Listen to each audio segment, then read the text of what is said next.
Okay, so today's course was Shenandoah Valley Golf Links. It's just about 15 minutes northeast of Front Royal, Virginia, out on I-66, where it intersects I-81. So it's about, I'd say, roughly a 2-hour drive out of DC to play this course. You have to pretty much head just north a little bit and then head back into some of the, backwoods kind of places to get there. But you get there and it's a nice clubhouse, nice environment. And they have 3 9-hole courses there, and you play 2 of the 9-hole courses to get 18, and the combinations, 3 combinations, all end up to be about 6,500 yards, about 125 slope, and from the back tees. And I think it's a very good course, sort of, I would say, more conservative, more of a classic style course, but still not flat, not straight, not simple. It's sort of I would call it a basic beginner's course in a sense that has some spice to it. It has elevated greens, it has elevated tees, you've got your dog legs, you've got your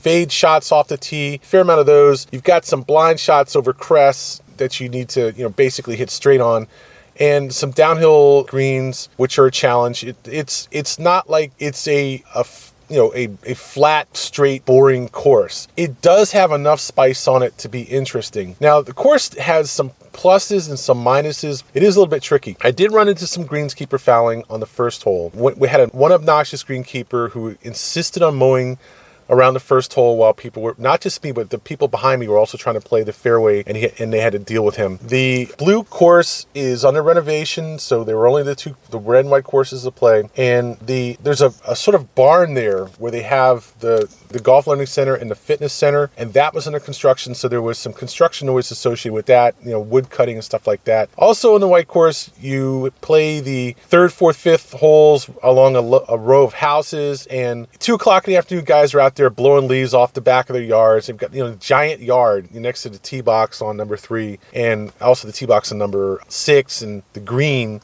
on number 7. And although I think that's the white and red courses are sort of intermingled there, but they all come, there's a green, which is like the 3rd green for the white, and the 4th tee box for the white, and also, like a tee box for the red is also there. And so it's right next to this guy's house, and it's weird. So you hear a lot of other players on the course, guys that are talking off the tee or on the green, and there's a lot going on in that one particular area. And also on other parts of the course where you can have like a tee box here and a green, not too far from it. So the thing about this is the course has the holes are pretty much right next to each other, running. It's like a square and a bunch of holes, like 18 holes right in that square. So you do see a lot of other players a lot on the course. But only in this one section on the white course do you really have to worry about OB. It's a sneaky OB that's just off to the right. You really see some of it, some parts of some holes, and you don't see parts of it on other parts of holes along the same track. So on one of those, you have to be careful not to hit off to the right, off to the blind side, because it's OB and woods and waste down there on the right, and it's easy for the ball to run down there. And then the other problem you have with some of the holes is that the rough is too long in some places, and it's so easy to lose your ball. It's easily 4-inch thick rough in some places, and the ball, if it comes down fairly vertically, it's just going to bury down in that rough. And literally, one hole I spent 10 minutes looking for my ball around the green. It was 6 feet off the green, and it took me 10 minutes to find it.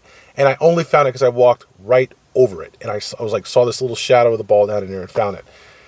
So I lost about 6 balls on this course just to that rough. In some places, you just weren't going to see the ball unless you were standing right on top of it. That was one problem. A little bit of plane noise. I think there's Winchester Airport or Warrenton Airport, which is not too far from there. And it's not obtrusive, certainly, but there was the occasional plane. There wasn't any road noise to speak of at all on this course. None of the holes are really anywhere near a road where there's any traffic, except for maybe the 9th hole, which is near the clubhouse. The green is right there next to the clubhouse, and people are sitting there talking or whatever, getting ready to tee off on the 10th, and the green is right there. And it's a little busy there, and it's a challenging green because that's an uphill green coming off a dogleg right and on the white course, and it's really a tough shot. And you're trying to play this shot, and there's people milling around there and passing by and stuff, and that was a little bit too much in my opinion. It was really a concentration breaker trying to play a very tough uphill shot. But it was a good shot to play. I mean, it was fun. So I think the course has a lot of good challenging holes, but it isn't a long course, so you're never really, even from the back tees, it's not like it's too long. It's driver iron to the green. I don't think I hit more than a few 200-yard shots. I think once I had a 250 shot into the green. Most of them were 6 irons and inside. So it was a good challenge in that regard, in terms of hitting my intermediate irons and hitting my good drivers off the tee and everything. But you really do want to be careful about where the ball lands. You do have to take an extra kind of moment or two to be super careful about where that ball's going, so you have a good idea of where to walk to look for it. You don't want to spend a lot of time looking for balls.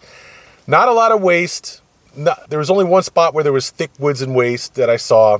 Again, it was OB there usually. Anyway, but there were bushes, there were stands of long grass and woods and stuff between the fairways, so it wasn't like you could just hit out there and there would be a clear spot. There was some waste out there that you had to play. No real waste to carry, but certainly that you had to keep in mind if you went off the fairway. Clubhouse was really nice. Had a nice 2-story clubhouse with back facing the first holes for the white and the red courses. Good views. You could sit out there, just chill out. Great food. Nice bar. Nice restaurant. Nice dining area inside the bar. Nice balcony or banquet area on top of the second floor, and a nice deck there too. You could sit out there and just chill out. The only thing I would say that I really didn't like about it was a little bit too noisy. The tee boxes, the carts, the cart storage, everything was right there for the red course. You're trying to tee off and you're right there next to the clubhouse. The green right there next to the clubhouse is probably a little bit too much. A little bit too compact there. But in general, I think one of the things you have to remember in this course is you will hear other players fairly consistently because the course is rather compact. But it was a good course. I did like the round. I did think it was a good course, good round, good challenge.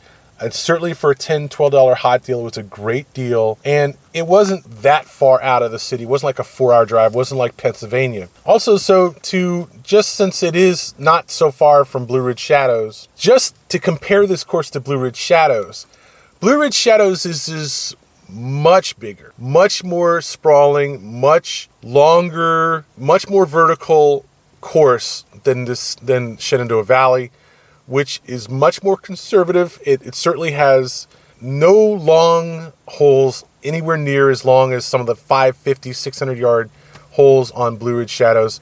You won't see anywhere near the verticality that you will see at Blue Ridge Shadows, and I don't think it was as tough even for the par 3s, and certainly there wasn't any water. Okay, Shenandoah Valley is a much more conservative course that still is good, much tighter layout in terms of the holes being right next to each other, but it's still not super tight or overbearing or boring. I would say that Shenandoah Valley is probably a better course for more players than Blue Ridge Shadows. But Blue Ridge Shadows is a place to go if you really want some jazz in your game. That course is a serious challenge to play, and Shenandoah Valley was not nearly as much of a challenge. It was much more of a standard golf course. And because Blue Ridge Shadows is just off of 557 or whatever the road is that you head north off of I-66, you spend a fair amount of time playing in the shadow of that road, and there's that hotel and stuff which overshadows a good third of the course.